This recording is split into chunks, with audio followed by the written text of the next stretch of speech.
উত্তরা 12 নম্বর সেক্টরের লাভলিন রেস্টুরেন্ট বাংলা রেস্টুরেন্টের যে বিল্ডিং 6 তলা বিল্ডিংয়ে আমরা 10টা 38 মিনিটে সংবাদ পাই আগুনের এবং আমাদের একে একে 12টি ইউনিট এখানে এসে আগুন নিয়ন্ত্রণ করতে সমর্থ হই। আমরা 1402 ঘটিকায় আমরা এখন পর্যন্ত যেই 7 জনকে উদ্ধার করেছি তার মধ্যে 6 জন মহিলা এবং তার মধ্যে একজন অন্তঃসত্ত্বা মহিলাও রয়েছেন এবং একজন পুরুষ রয়েছেন। তারা সবাই যার যার চিকিৎসা নেওয়ার জন্য হসপিটালে গিয়েছেন এবং আমরা এখন পর্যন্ত কোনো ডেড ভিকটিম অথবা অন্য কোনো ভিকটিম পাই নাই। তবে সবাই আল্লাহর রহমতে সবাই ভালো আছেন আশা করি।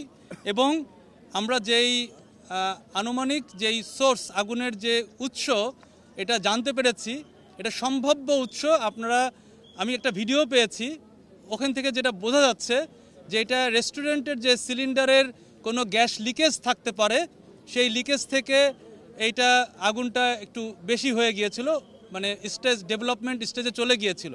তবে আমরা আনুমানিক 4 ঘন্টার অক্লান্ত পরিশ্রমে আমরা এটা সমর্থ হই 12টা ইউনিটের মাধ্যমে। আমাদের ফায়ার ফাইটার 130-এর উপরে এখানে আছেন এবং আপনারা দেখেছেন আধুনিক আমরা টিটিএল এবং অন্যান্য আধুনিক যন্ত্রপাতি আমরা ইউজ করেছি এবং আমরা গতানুগতিকভাবে আমরা ম্যানুয়ালিও আমরা রেস্কিউ করেছি সব রকমভাবে। এই বিল্ডিংটি একটি অগ্নির দৃষ্টিকোণ থেকে এই বিল্ডিংটি একটি ঝুঁকিপূর্ণ বিল্ডিং ছিল। এই বিল্ডিংয়ে কোনো ফায়ার ইকুইপমেন্ট আমরা পাইনি, মানে ফায়ার ফাইটিং ইকুইপমেন্ট পাইনি। এই বিল্ডিংয়ে আমাদের জানা মতে আমরা নোটিশ দিয়েছি।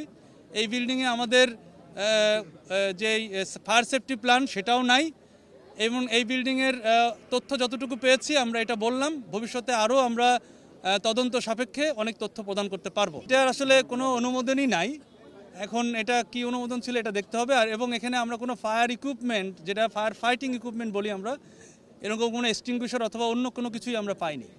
এখানে আসলে প্রথমত আগুনটা বললাম যে ডেভেলপমেন্ট স্টেজে চলে যায় প্রথম দিকে আমরা যখন এসে পাই, কারণ এটা গ্যাসের লিকেজ থেকে যেহেতু হয়েছে, সুতরাং নিচের ফ্লোরগুলোতে গ্যাসের উপস্থিতি ছিল এবং এখানে অনেক পেট্রোলিয়াম দ্রব্যাদি ছিল। এখানে আপনারা জানেন যে এই বিভিন্ন ফ্লোরে বিভিন্ন টাইপের প্রতিষ্ঠান ছিল, যেমন জিম ছিল, রেস্টুরেন্ট তো ছিলই প্রথম 2 তলা, তারপরে আপনার জিম দেখেছি আমরা, পার্লার ছিল এবং উপরের দিকে আরও আরেকটা জিম দেখেছি, মানে সব মিলিয়ে, এবং উপরে লোক বসবাস ছিল। এই বিল্ডিংটি 6 তলা টিন শেড করা, এরকম দেখেছি আর কি। বলতে আমি বলেছি যে এটা অগ্নির দৃষ্টিকোণ থেকে এটা একটি ঝুঁকিপূর্ণ বিল্ডিং, অগ্নিকাণ্ডের দৃষ্টিকোণ থেকে এটা আমরা বলতে পারি। এবং এটা একটা মাত্র সিঁড়ি ছিল, এসকেপ রুট সেভাবে ছিল না।